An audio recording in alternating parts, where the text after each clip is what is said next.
3 రాష్ట్రాల్లో విజయం సాధించి ప్రముఖంగా పశ్చిమ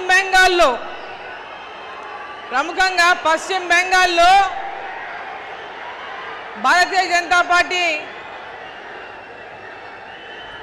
గెలుస్తుందని ఎవరు కూడా పెద్ద ఎత్తున ఊహించలేదు. రకరకాల ఊహాగానాలు ఉన్నప్పటికీ కూడా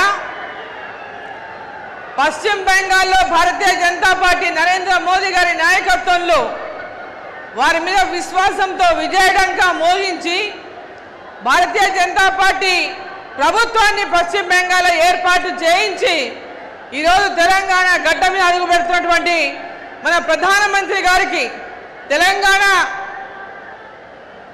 వ్యాప్తంగా అన్ని జిల్లాల నుంచి అన్ని గ్రామాల నుంచి పెద్ద ఎత్తున స్వాగతం పలకడానికి విచ్చేసినటువంటి అక్క చెల్లెలకు అన్న తమ్ములకు అందరికీ నా యొక్క ధన్యవాదాలు నమస్కారాలు తెలియజేస్తా ఉన్నాను. మొట్టమొదటగా పశ్చిమ బెంగాల్లో మొట్టమొదటిసారిగా ప్రభుత్వాన్ని ఏర్పాటు చేయించి అస్సాంలో మరొకసారి ప్రభుత్వాన్ని భారతీయ జనతా పార్టీ ప్రభుత్వాన్ని ఏర్పాటు చేసి పుదుచ్చేరిలో మరొకసారి ప్రభుత్వాన్ని ఏర్పాటు చేసి మరి మొట్టమొదటిగా తెలంగాణ గడ్డ మీదనే మన ప్రధానమంత్రి నరేంద్ర మోదీ గారు అడుగు పెడుతున్నారంటే నెక్స్ట్ టార్గెట్ తెలంగాణలో విజయం సాధించాలంటే ఇక్కడ ఉన్న ప్రతి ఒక్కరు కూడా ఈ స్ఫూర్తితో ఈరోజు మొత్తం రోడ్లు నిండిపోయినాయి. హైదరాబాద్ నగరం నిండిపోయింది, సికింద్రాబాద్ నగరం నిండిపోయింది. ఎక్కడ చూసినా జనసందోహం. నరేంద్ర మోదీ గారు తెలంగాణకు వస్తున్నారంటే వాడిని చూద్దామని పశ్చిమ బెంగాల్లో గెలిచొచ్చినటువంటి వారి నాయకత్వంలో భారతదేశానికే ఒక గొప్ప నమ్మకాన్ని విశ్వాసాన్ని ప్రజల్లో నింపుతున్నటువంటి నాయకుడు నరేంద్ర మోదీ గారిని చూడడానికి అన్ని ప్రాంతాల నుంచి వచ్చిన మీ అందరూ కూడా కొద్దిసేపట్లో వారు సభ ప్రాంగణం చేరుకోబోతున్నారు. ఎదురు చూస్తూ ఉన్నారు మీరు ఎప్పుడెప్పుడా అని. ఎప్పుడెప్పుడా ముందు మోదీ గారు తొందరగా రావాలి, వాళ్ళు మాట్లాడాలి, మేము వినాలని చూస్తూ ఉన్నారు. కొద్దిసేపట్లోనే సభాస్థలికి చేరుకుంటారు. ఇక్కడ ఉన్న మనకు అందరి బాధ్యత ఇవాళ దేశవ్యాప్తంగా ఎక్కడ భారతీయ జనతా పార్టీ అధికారంలో ఉన్నా ఎప్పుడు ఎన్నికలు జరిగినా మళ్ళీ అక్కడ భారతీయ జనతా పార్టీ అధికారంలోకి వస్తూ ఉంది. భారతీయ జనతా పార్టీ అధికారంలో లేనటువంటి అనేక రాష్ట్రాల్లో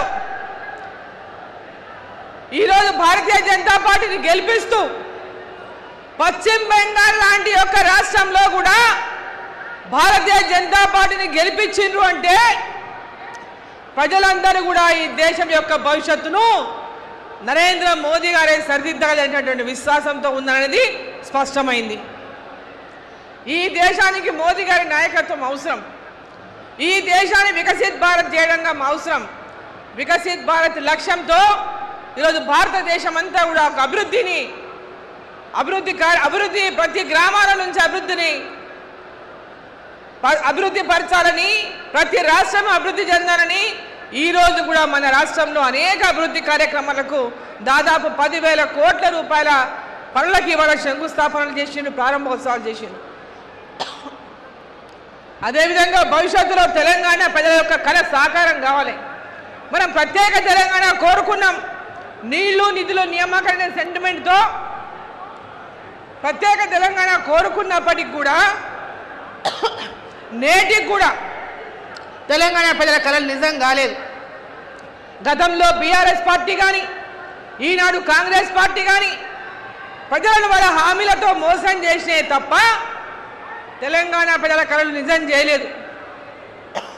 మహిళలే కానీ, రైతులే కానీ, యువకులే కానీ, అన్ని వర్గాల ఎస్సీ ఎస్టీలు కానీ, బీసీ వర్గాలు కానీ అన్ని వర్గాల యొక్క అభివృద్ధి జరగాలి. తెలంగాణ మనను కలలుగన్న తెలంగాణ ఏర్పాటు కావాలి. ఈ తెలంగాణలో అభివృద్ధి జరగాలి అంటే తెలంగాణలో కూడా భారతీయ జనతా పార్టీ అధికారంలోకి రావాలి. డబుల్ ఇంజన్ సర్కార్ తెలంగాణలో వస్తేనే తెలంగాణ ప్రజల కళ సాకారం అవుతుంది. మరి ఆ దిశ మనం అందరం ముందుకు కదులుదామా? పశ్చిమ బెంగాల్లో అధికారంలోకి వచ్చినట్టే తెలంగాణ కూడా అధికారంలో తెద్దామా? తెలంగాణలో బీజేపీని అధికారంలోకి తెద్దామా? తెలంగాణలో బీజేపీని అధికారంలోకి తెద్దామా? తెస్తాం తెస్తాం, బీజేపీ అధికారంలోకి తెస్తాం తెస్తాం తెస్తాం తెస్తాం తెస్తాం. జై శ్రీరామ్, భారత్ మాతా కీ. దండోరా డప్పు కళాకారులందరూ కూడా ఒక్క దగ్గరికి రావాల్సి కోరుతా ఉన్నాను. మోడీ గారు కొద్దిసేపట్లో మన మధ్యకి రాబోతున్నారు. వారు వచ్చినప్పుడు మనందరం కూడా డప్పు సభలతో వారిని స్వాగతించవలసి కోరుతా ఉన్నాను.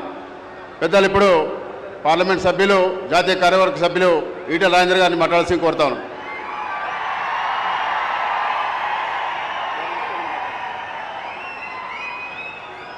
గౌరవనీయులు రాష్ట్ర